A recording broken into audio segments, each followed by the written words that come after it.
रात के 2 बजे थे।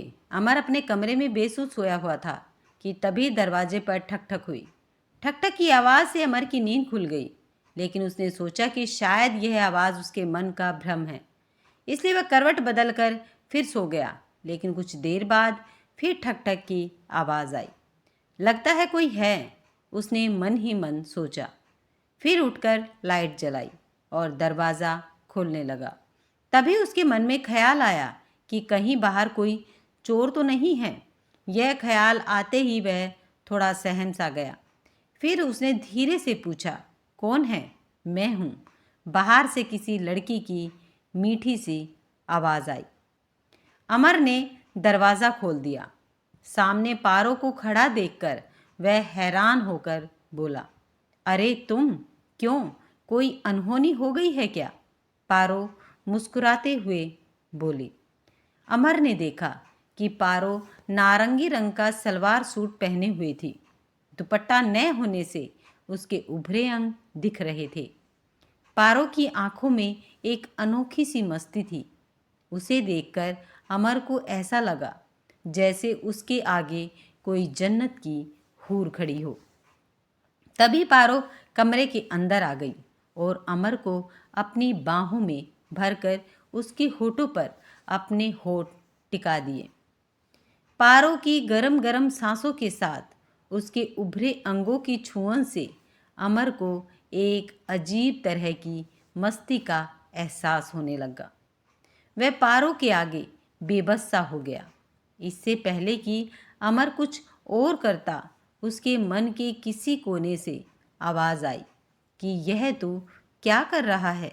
जिस थाली में खाया उसी में छेद कर अपने मालिक के एहसानों का यह बदला दे रहा है। लेकिन मैंने तो पहल नहीं की है। पारो खुद ही ऐसा चाहती है, तभी तो इतनी रात गए मेरे पास आई है, उसने सोचा और खुद को पारो से अलग करते हुए बोला, पारो अब तुम चली जाओ और फिर कभी मेरे करीब मत आना। क्या ऐसे ही चली जाऊं? पारो ने प्यासी नज़रों से अमर को देखा। अमर के दिमाग में एक एक करके पिछली बातें घूमने लग गई थी। अमर बीए पास होकर भी बेरोज़गार था। उसने कई इंटरव्यू दिए पर कहीं भी कामयाब नहीं हुआ। आखिर में निराश होकर उसने एक दोस्त के कहने पर गाड़ी चलाना सीखा और बतौर ड्राइवर डॉक्टर भुवनेश की कार चलाने लगा। अमर की मेहनत और ईमानदारी से खुश होकर भुवनेश उसे बेटे की तरह मानने लगे और उसकी हर ज़रूरत को फ़ौरन पूरा कर देते। पारो डॉक्टर भुवनेश की इकलौती बेटी थी। वह बहुत शौक, चंचल और खूबसूरत थी। वह हमेशा अपनी अदाओं से अमर को रिझाती, पर अमर मन से उसे अपनी बहन मानता था। और पिछले रक्षाबंधन पर पारो ने उसको राखी भी बांधी थी। डॉक्टर भुवनेश ने अपने घर के पिछवाड़े वाला कमरा अमर को रहने के लिए दिया था। वह वहीं रात बिताता और दिन में डॉक्टर साहब की कार चलाता था। इधर कुछ दिनों से अमर महसूस कर रहा था कि पारो की नीयत ठीक नहीं है। वह तरह तरह से उसे अपने जाल में फंसाने की कोशिश कर रही है। उसकी हरकतें देखकर कई बार अमर की वासना भटकने लगती थी, पर बदनामी और नौकरी जाने के डर से वह मन मसोस कर रह जाता था। पिछले हफ्ते की बात है। डॉक्टर भुवनेश अमर से बोले, अमर, पारो अपनी कुछ सहेलियों के साथ पिकनिक पर जा रही है। तुम सबको कार में ले जाओ।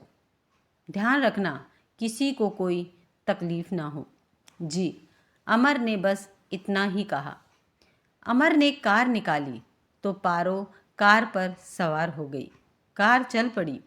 कहाँ जाना है? तभी अमर ने पारो से पूछा। पारो बोली, होटल मयूरी। क्या तुम होटल में पिकनिक मनाओगी? तुम्हारी सहेलियां कहाँ रह गई? अमर ने पूछा। पिकनिक वाली बात मनगढ़ंत थी। मैंने पापा से झूठ बोला था। पारो हंसते हुए बोली, पहले तुम एक कमरा तो बुक कराओ। अमर ने हैरानी से पारो की ओर देखा और कमरा बुक कराने होटल की ओर चला गया। जब दोनों कमरे में आए तो पारो ने कहा, अमर कुछ नाश्ता मंगाओ।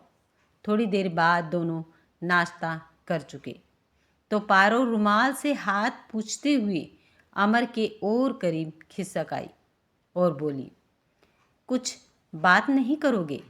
कौन सी बात? वही जो आधी रात के समय पति पत्नी के बीच में होती हैं। इतना कहकर पारो ने अमर को चूम लिया और फिर बोली, अमर तुम मुझे बहुत ही अच्छे लगते हो।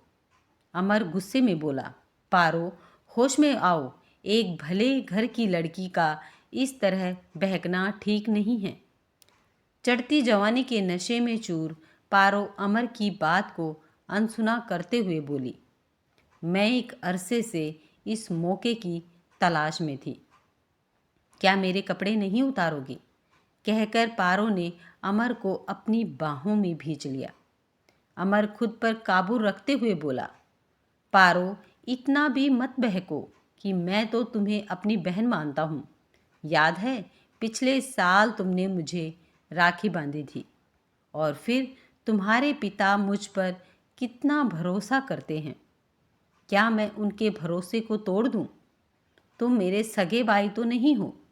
कहकर पारो ने अपने ब्लाउज़ के बटन खोल दिए। अमर की हालत सांप चुचुंदर की सी थी। वह पारो से छिटक कर दूर सा खड़ा हुआ, फिर गिड़गिड़ाते हुए बोला, पारो तुम इस तरह की हरकतें करके मुझे मत भटकाओ, वरना कुछ गलत कर बैठूंगा। इतना कहकर अमर ने पारो को कपड़े पहनकर आने को कहा और वह कार में जाकर बैठ गया। कहाँ खो गए अमर? तभी पारो ने अमर को टोका तो वह चौंक कर उसे देखने लगा। पारो मुझ पर रहम करो, तुम जल्दी यहाँ से चली जाओ, मैं कमज़ोर हो रहा हूँ। अमर गिड़गिड़ाते हुए बोला। तभी दूसरे कमरे से खांसने की आवाज़ आई और पारो अपने कमरे की ओर भाग गई। अमर ने अब चैन की सांस ली। अगले दिन अमर का कुछ अता पता नहीं था। डॉक्टर भवनेश ने कमरे की तलाशी ली तो एक चिट्ठी मिली। उस चिट्ठी में लिखा था, मैं आपकी नौकरी छोड़कर जा रहा हूँ, कृपया परेशान न हों और न ही मुझे खोजने की कोशिश कीजिएगा, आपका अमर। चिट्ठी पढ़कर डॉक्टर भुवनेश हैरान रह गए। अमर का इस तरह बिना कुछ बताए जाना उनकी समझ में नहीं आ रहा था। पारो को जब इस बात का पता चला तो वह भी हक्की बक्की सी रह गई। अगर आपको ये कहानी पसंद आई है तो वीडियो को लाइक, शेयर और चैनल को सब्सक्राइब करना मत भूलिएगा।